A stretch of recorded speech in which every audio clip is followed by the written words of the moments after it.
ગુજરાતના ચોમાસા વિલંબ વચ્ચે હવામાન નિષ્ણાત આંબલ પટેલે રાજ્યમાં ખેડૂતો માટે રાહતના મોટા સમાચાર આપ્યા છે કે આજથી જ રાજ્યમાં અલગ અલગ જિલ્લામાં વરસાદની પ્રક્રિયા શરૂ થવાની પ્રબળ શક્યતા છે. આંબલ પટેલના અનુમાન મુજબ આગામી 7 જુલાઈ સુધી રાજ્યમાં વિવિધ ભાગોમાં સાર્વત્રિક વરસાદ નોંધાય છે, જેમાં 2-3 જુલાઈ રોજના આખા રાજ્યના મેઘરાજાના ધમરોશે અને દરિયામાં કોઈ સક્રિય સિસ્ટમ ન હોવાના કારણે વેસ્ટર્ન ડિસ્ટર્બન્સ ન હોવા ભેજમાં પ્રમાણ ઓછું હોવાને લીધે અત્યાર સુધી વરસાદનો વિલંબ પડ્યો હતો કે એવી પરિસ્થિતિ બદલાઈ રહી છે અને કાલથી જ તેમજ કચ્છમાં પણ વરસાદની ગતિ વધુ વેગ પડશે કે જેમાંથી આંબલ પટેલે જણાવ્યા અનુસાર 3 થી 4 જુલાઈ દરમિયાન બંગાળની ઉપસાગર સાગર બંગાળી ખાડીમાં એક મુજબ જે લો પ્રેશર સિસ્ટમ સક્રિય થઈ રહી છે કે જે આગળ જતા ડિપ્રેશનમાં ફેરવાઈ શકે છે. આ સિસ્ટમના કારણે દક્ષિણ ગુજરાતમાં ડાંગ, આહવા, વલસાડ, નવસારી ભાગોમાં અતિ ભારે વરસાદ પડી શકે છે, જ્યારે મધ્ય ગુજરાતના પંચમહાલ, મહીસાગર અને વડોદરાની આસપાસના વિસ્તારોમાં 4 થી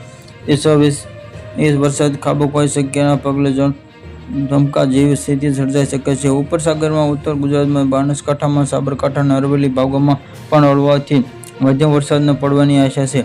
બીજી તરફ ઉત્તર ગુજરાતના બનાસકાંઠા જિલ્લામાં હજુ પણ સુધી સારો વરસાદ ન પડવાના કારણે ખેડૂતો ભારે ચિંતામાં મુકાયા છે. જે દાંતીવાડા ડેમ અને કેનાલમાં તરીકે ખેતી કરતા પાલનપુર અને ગઢ પંથકમાં 4 થી વધુ ગામોના ખેડૂતોની હાલત કફોડી હોવાને કારણે કેનાલોમાં હોવા છતાં તેમાંથી પાણી નથી. મોંઘા ભાવના બિયારણ અને ખાતર લાવી બેઠેલા ખેડૂતો પર સિઝન નિષ્ફળ જવાનો ડર સતાવી રહ્યો છે. ત્યારે આંબલ પટેલની આ આગાહી તેમજ માટે આ આશાનું કિરણ લાવી છે. Subscribe my channel, like, share.